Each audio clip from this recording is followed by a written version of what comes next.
गधे वाला गधा लेके खड़ा और तमाशा दिखा रहा है। बोले 100 रुपए दो और 5,000 जीतो। मैंने कहा 5,000 कैसे जीतते हैं 100 रुपए में?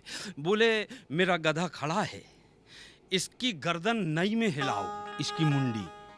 बोले आपको मैं 5,000 दूंगा।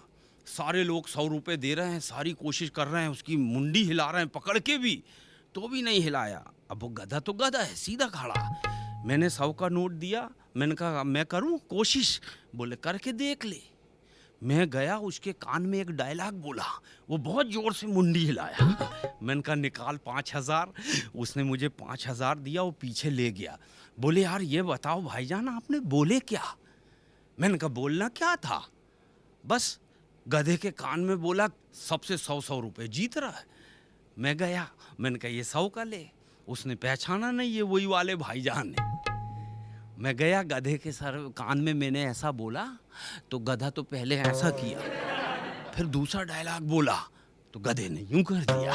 मैंने कहा निकाल। उसने फिर 5,000 दिया, पीछे ले गया। बोले इस बार आपने क्या बोले? मैंने कहा कुछ नहीं, पहली लाइन बोला पहचाना क्या? वो बोला हाँ। मैंने कहा फिर सुनाऊं क्या? दोस्तों आज हम बात करेंगे कविता की, यानी कवियों की। मैं तो एरोप्लेन से आ रहा था और अपनी कविताएं लिख रहा हूँ। बहुत देर से अंकल टुकुर टुकुर देख रहे, फिर उनसे रहा नहीं गया। बोले बेटा तू क्या करता है? मैंने कहा अंकल मैं कवि हूँ। और मैंने कहा अंकल आप क्या करते हैं? बोले बेटा मैं बहरा हूँ। सुनता ही नहीं। एक कवि सम्मेलन का मैं संचालन कर रहा था। एक कवि को मैंने स्टेज पे बुलाया। सबसे पहले कवि ने 2 लाइन सुनाया। पहली लाइन स्टार्ट किया, डब्बे पे डब्बा, डब्बे पे डब्बा, डब्बे पे डब्बा, वो डब्बे पे डब्बा। एक अंकल खड़े हो गए, वाह वाह बेटा वाह वाह। फिर से सुना। उसने उसी लाइन को 10-15 बार सुनाया, डब्बे पे डब्बा, डब्बे पे डब्बा, डब्बे पे डब्बा, वो डब्बे पे डब्बा। अंकल ने 500 का नोट दिए, बेटा और सुना। मैं उतर के अंकल के पास गया। मैंने कहा अंकल कविता बहुत अच्छी लग रही है। बोले बेटा कविता को मार गोली, बैलेंस तो देख। बोले इतने डब्बे जमाया, एक भी नहीं गिर रहे, तू जमा सकता है? मैंने कहा नहीं जमा सकता। तो बोले तू जगह पे जम जा। मैंने दूसरा कवि भेजा। दूसरे कवि ने पर्ची लाना ही भूल गया जिसमें कविता लिखा था। वो पहली लाइन में अटक गया। बोले मेरे घर के पीछे एक गली थी, उसके पीछे दूसरी गली थी। मेरे घर के पीछे एक गली थी, उसके पीछे दूसरी गली थी, उसके पीछे तीसरी गली थी, उसके पीछे चौथी गली थी, चौथी के पीछे पांचवी, पांचवी के बाद छठवीं, छठवीं के बाद सातवीं, फिर उसके पीछे 8वीं गली थी। उसको चिट्ठी नहीं मिल रही, गलियां बढ़ती जा रही। जब उसने 53 गलियां बता दिया तो मैंने कहा प्यारे आगे तो बोल। बोले कहां से बोलूं, अभी 360 गलियां और बाकी है। एक दिन चौपाटी घूमने चला गया तो वहां आपको मालूम है घोड़े घूमते, आजकल गधे भी घूमने लगे। एक गधे वाला गधा लेके खड़ा और तमाशा दिखा रहा है। बोले 100 रुपए दो और 5,000 जीतो। मैंने कहा 5,000 कैसे जीतते हैं 100 रुपए में? बोले मेरा गधा खड़ा है, इसकी गर्दन नई में हिलाओ, इसकी मुंडी। बोले आपको मैं 5,000 दूंगा। सारे लोग 100 रुपए दे रहे हैं, सारी कोशिश कर रहे हैं, उसकी मुंडी हिला रहे हैं पकड़ के भी, तो भी नहीं हिलाया। अब वो गधा तो गधा है, सीधा खड़ा। मैंने 100 का नोट दिया, मैंने कहा मैं करूं कोशिश? बोले करके देख ले। मैं गया, उसके कान में एक डायलॉग बोला, वो बहुत जोर से मुंडी हिलाया। मैंने कहा निकाल 5,000। उसने मुझे 5,000 दिया, वो पीछे ले गया। बोले यार ये बताओ भाईजान आपने बोले क्या? मैंने कहा बोलना क्या था, बस गधे के कान में बोला कवि हूं, सुनाऊं क्या? वो बोला नहीं, लोग इतने डरते। मगर फिर बाद में हम मडाईलैंड गए एक दिन शूटिंग देखने। वो गधे वाला वहां भी लूट रहा था सबको, लेकिन इस बार उसने सीक्वेंस बदल दी। तो बोला पहले मेरे गधे को जो हाँ में सर हिलाए और बाद में ना में, तो 5,000 इनाम, सबसे 100 रुपए जीत रहा है। मैं गया, मैंने कहा ये 100 का ले। उसने पहचाना नहीं, ये वही वाले भाईजान है। मैं गया गधे के सर कान में, मैंने ऐसा बोला तो गधा तो पहले ऐसा किया, फिर दूसरा डायलॉग बोला तो गधे ने यूं कर दिया। मैंने कहा निकाल। उसने फिर 5,000 दिया, पीछे ले गया। बोले इस बार आपने क्या बोले? मैंने कहा कुछ नहीं, पहली लाइन बोला पहचाना क्या? वो बोला हाँ। मैंने कहा फिर सुनाऊं क्या? ऐसा लगना चाहिए कि मैं जीवित लोगों के बीच में पढ़ रहा हूं। मैं तो पिछले दिनों कब्रिस्तान में पढ़ा, इससे ज्यादा ताली वहां बजी, मुर्दे कब्रों से निकल के ताली बजा रहे। उर्दू का एक बहुत प्यारा शब्द है तंजो मिजाह, हिंदी में कहते हैं हास्य और व्यंग, जिसे अंग्रेजी वाले कहते हैं लाफ एंड सटायर। हास्य वो होता है जिसमें फौरन हंसी आती है। अपन ने बटन दबाए, ये बल्ब जलता है, बटन दबाए बल्ब जलता है, ये हास्य है, फौरन समझ में आ जाता है। व्यंग थोड़ा बारीक होता है, जैसे बटन दबाए टिम टिम टिम टिम करके धीरे धीरे ट्यूबलाइट उठता, कभी कभी तो दूसरे दिन भी उठ सकता। ये हास्य और व्यंग में ये फर्क है। दोनों का मैं एक उदाहरण समझाता हूँ। बच्चे ने माँ से बोला, माँ बहुत गुस्से में थी। बच्चे ने कहा मम्मी मम्मी मैं कार्टून देखूंगा। माँ गुस्से में थी, बोले अंदर तेरा बाप बैठा, उसको देख ले। जिंदगी में इससे बड़ा कार्टून नहीं देखी। बच्चा भी बोला रोज एक ही एक देख के बोर हो गया। ये है हास्य। व्यंग के लिए थोड़ी सी ताकत लगती है। मुझे याद है एक फादर चर्च से निकल रहे थे, मीडिया वाले पहुंच गए। एक ने सवाल किया, father what is your hobby? Father बोले नन। कोई जरूरी नहीं है, कोई जरूरी नहीं आपके अभी समझ में आए, और अगर समझ गए तो फिर बजा दो। एक टीचर ने स्टूडेंट से किया सवाल, एक बात तो बताओ श्रीनिवास, जब राम जी गए थे बनवास। एक बात तो बताओ श्रीनिवास, जब राम जी गए थे बनवास, लक्ष्मण जी पीछे पीछे गए क्योंकि पुरुष थे, सीता जी नारी होके क्यों चली गई? लड़का बोला गुरुजी, जब घर में हो तीन तीन सास, उससे तो अच्छा है बनवास।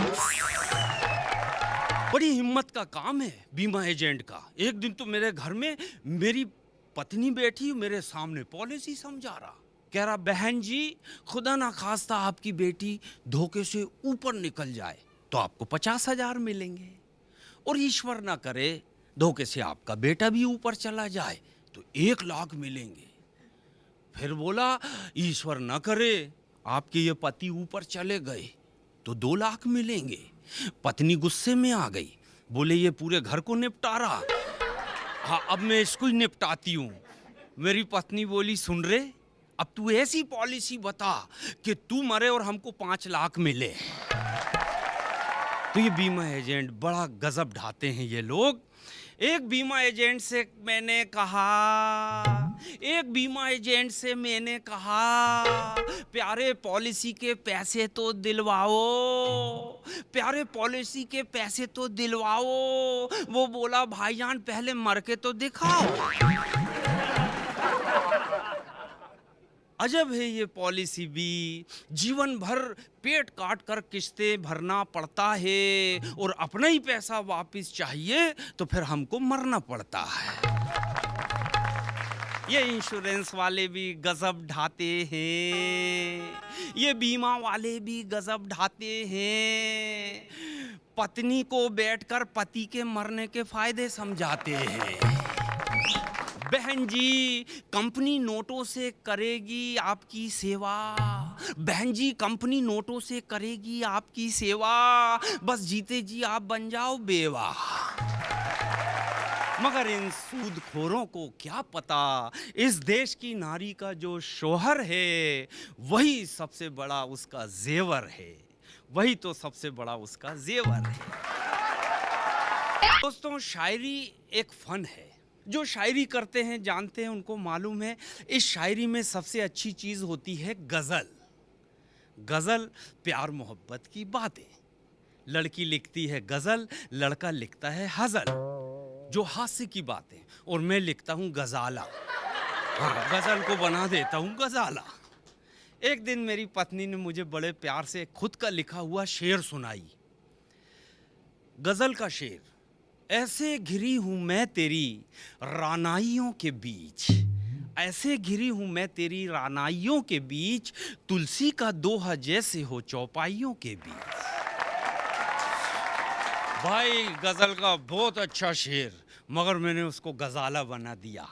मतलब 2 मिनट में उस गजल को गजाला कर दिया। अब देखो गजाला कैसा बनता है।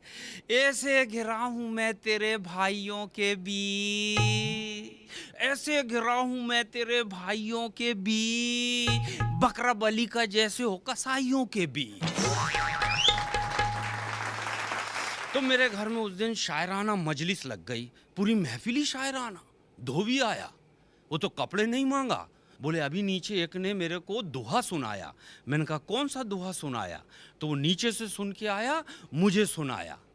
ऐसी वाणी बोलिए जम के झगड़ा होए, ऐसी वाणी बोलिए जम के झगड़ा होए, पर उससे कभी ना बोलिए जो आपसे तगड़ा होए। अरे धोबी के पीछे सब्जी वाला आ गया। भाईजान बोले ये क्या सुनाएगा दोहा? उससे अच्छा तो दोहा मैं सुनाता हूँ। उसी दोहे को ने अपनी स्टाइल में सुना दिया। ऐसी वाणी बोलिए मन का आपा खोए, ऐसी वाणी बोलिए मन का आपा खोए, और सुनने वाला 7 दिनों तक सिसक सिसक कर रोए। ये तो सब हो गए। काम वाली बाई आ गई, बोले आपकी किताब में जो ऊपर शेर लिखा है वो बड़ा गजब का शेर है। मैंने कहा कौन सा शेर है? तो उसमें शेर लिखा हुआ है ऊपर, हंसे थे हम तो फकत अपना गम भुलाने को, हंसे थे हम तो फकत अपना गम भुलाने को, वो जमाना प्यार समझ बैठा मुस्कुराने को। तो वो काम वाली बाई बोली इस शेर को भैया के अंदाज में बोलो। मैंने कहा भैया के? हाँ। बोले गजाला वाला। तो मैंने कहा तू ही बोल दे। तो बोले भैया के स्टाइल में मैं ही बताती हूँ कैसा कर। उसने भी गजाला कर दी। वो कहती है मुस्कुराना तो लड़कियों की अदा है, मुस्कुराना तो लड़कियों की अदा है, जो इसे प्यार समझे वो सबसे बड़ा गधा है। अरे यार मैंने कहा गजब का हो गए, यहाँ तो मुशायरा ही हो गया, सारे शायर यहीं जमा हो गए। मैं ही भागा। मैंने कहा अपन नीचे चलो। लिफ्ट में ऑटो वाला मिल गया। बोले भाईजान मैं इंडस्ट्री में आना चाहता हूँ, बॉलीवुड का हीरो बनना चाहता हूँ। अच्छा दिखने में वो रजनीकांत का बाप दिख ही नहीं रहा था अंदर अंधेरे में। मैंने कहा तू तो साउथ में चले जा। बोले नहीं मैं तो यहीं का हीरो बनूंगा, बताओ क्या करूं। मैंने फिर उसको 4 लाइन का मशवरा दिया, अगर तू बॉलीवुड में जाना चाहता है तो क्या कर। अब वो 4 लाइन प्यार से सुने आप। फूल खिलकर भी उदास है, फूल खिलकर भी उदास है, समुंदर को पानी की प्यास है, फूल खिलकर भी उदास है, समुंदर को पानी की प्यास है, तू जाके राम गोपाल वर्मा से मिल, क्योंकि उसे नए भूत की तलाश है।